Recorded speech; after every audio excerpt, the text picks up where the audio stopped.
Aujourd'hui, Petite Souris fait des biscuits avec sa mamie.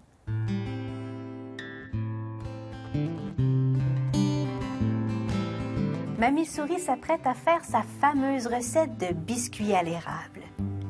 Petite Souris attend ce moment-là depuis ce matin, car Mamie Souris a reçu de nouveaux moules à biscuits en forme de planètes et d'étoiles. Sur la table, les ingrédients sont à portée de patte et Petite Souris ne peut s'empêcher de toucher à tout. Oh, est-ce qu'on commence, mamie? D'abord, Petite Souris, il faut mettre ton tablier.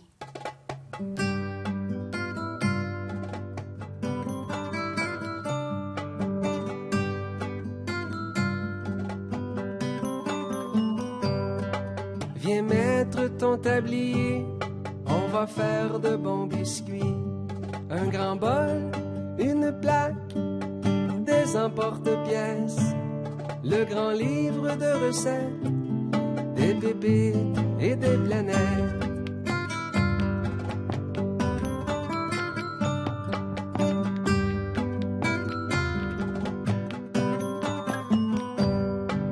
Il y a sur la table la farine et le sirop d'érable, des valeurs à partager et la chaleur du foyer.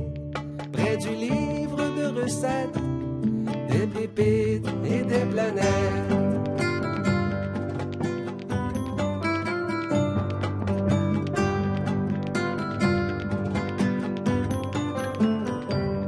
Les biscuits sont dorés, les brillants sont sucrés, avec l'amour et le temps que donne grand-maman.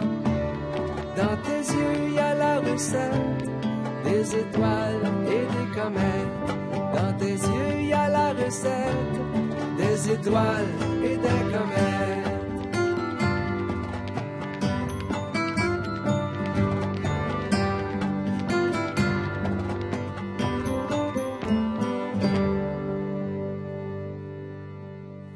Et maintenant, on attend.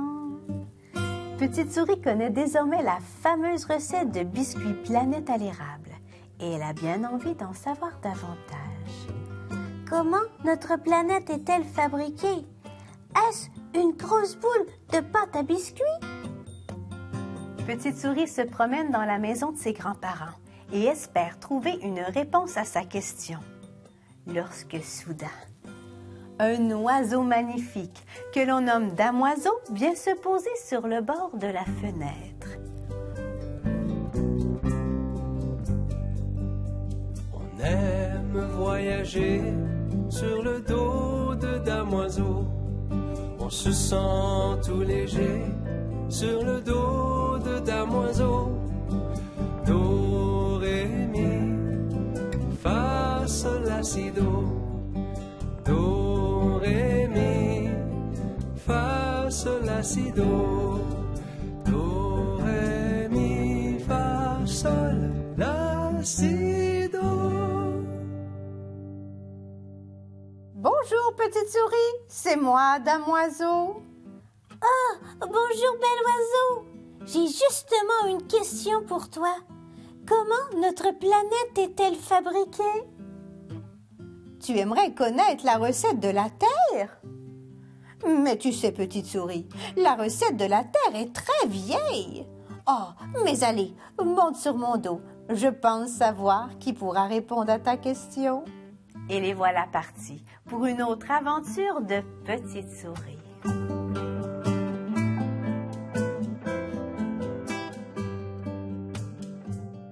Après avoir surplombé la forêt qui entoure la maison de ses grands-parents, Damoiseau se pose tout près d'un grand chêne. Ah, voilà, Petite Souris, nous sommes arrivés. C'est ici qu'habite mon cousin Maître Hibou. Il va pouvoir répondre à ta question, car il possède dans le creux de son arbre un très grand livre de recettes. Des recettes de son grand-père. Aussitôt dit, aussitôt reparti, Damoiseau disparaît dans la forêt. Petite Souris décide alors de grimper au chêne afin de rencontrer ce nouveau personnage.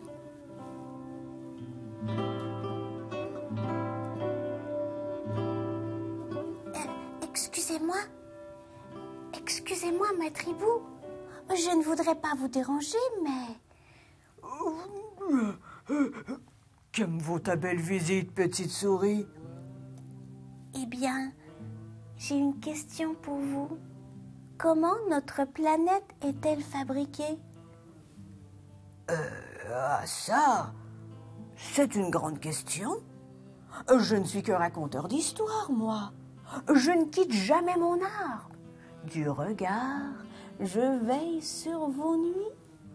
Petite Souris se sent tout à coup déçue de ne pas avoir eu de réponse à sa question. Lorsque tout à coup, Maître Hibou sort du creux de son arbre un grand livre. J'ai peut-être une histoire là-dedans qui répondra à ta question. Quelle était donc la question? Ah oui, la recette de la terre. Ah oui, voilà le grand livre des recettes du temps. Les histoires de la terre. Les histoires? Cela veut dire qu'il y en a plus d'une? S'étonne Petite Souris. Eh bien oui, ma petite souris. Il y a autant d'histoires au sujet de la terre qu'il y a de recettes de biscuits. Petite Souris s'installe confortablement pour écouter le récit de Maître Hibou. Cette histoire-là, c'est mon grand-père qui me la racontait autour du feu avant de m'endormir, au lever du soleil.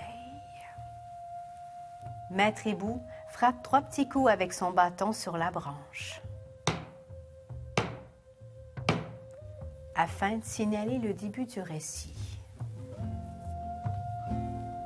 Il y a très très longtemps de cela, le ciel touchait presque le sol. Les fleurs et les nuages pouvaient même jouer ensemble. Les feuilles de mon grand chêne chatouillaient le nez des enfants qui passaient par là. Ça les faisait bien rire, les enfants. Mais les grandes personnes, elles, ne riaient jamais, car elles étaient obligées de marcher tout pliées. Sinon, elles se seraient cognées la tête sur le bleu du ciel. C'est alors que les enfants se sont réunis afin de discuter de leur avenir.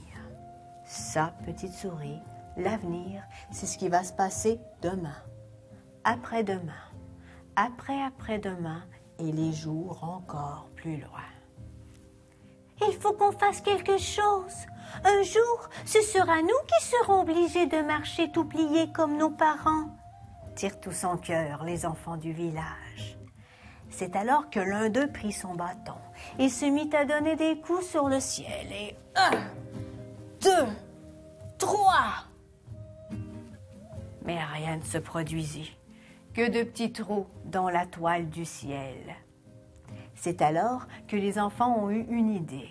Ils ont décidé d'attacher leurs bâtons ensemble et tout doucement se sont mis à pousser, pousser, pousser. C'est ainsi que les arbres et les grandes personnes purent se tenir debout pour la première fois. Oh, c'est une belle histoire. Mais elle ne répond pas tout à fait à ma question. Comment la Terre est faite? J'en ai une autre. Celle-là, c'est ma maman qui me l'a apprise, la nébuleuse. L'on raconte que c'est elle qui aurait créé la Terre avec une seule danse. Une danse? Pendant des jours et des nuits, la nébuleuse dansa avec grâce et élégance. Les mouvements de sa jupe se mêlèrent aux nuages, et dans un tourbillon de couleurs de l'arc-en-ciel, naquirent les étoiles et les planètes. Telle une maman, au bedon tout rond, elle donna naissance à notre monde rempli de bonheur et de mystère. Petite Souris regarde les pages du livre et constate qu'il contient beaucoup d'histoires. Damoiseau disait vrai, la recette de la terre est très vieille. Oh, regarde, Maître Hibou. Il y a même une histoire avec un hibou. Oh oui, celle-là, c'est la plus mystérieuse des histoires. Celle d'un hibou qui dormait dans un œuf depuis toujours. Un jour, la coquille de son œuf se cassa en 1000 morceaux, donnant naissance à plein d'étoiles et de planètes. C'est alors que le hibou, trop vieux pour bouger, s'endormit pour toujours, devant le plus beau des spectacles étoilés. Et c'est alors que son corps se transforma en notre planète, la Terre. Petite Souris quitte donc ses rêveries, ainsi que la maison de Maître Hibou, afin de retourner dans la cuisine de sa mamie. Assise à la table, devant les innombrables possibilités de garniture, Petite Souris s'amuse à décorer ses biscuits planète à l'érable.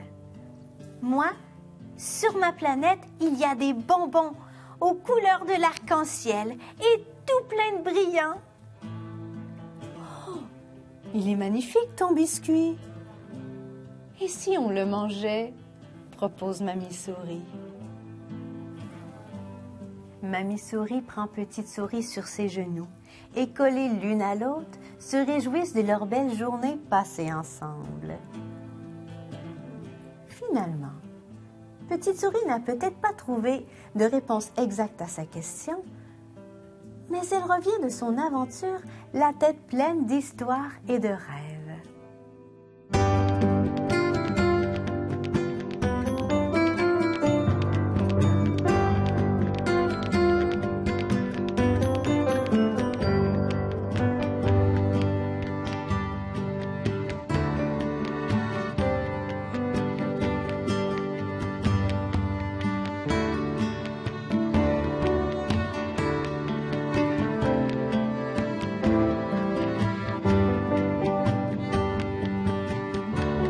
Des étoiles et des comètes.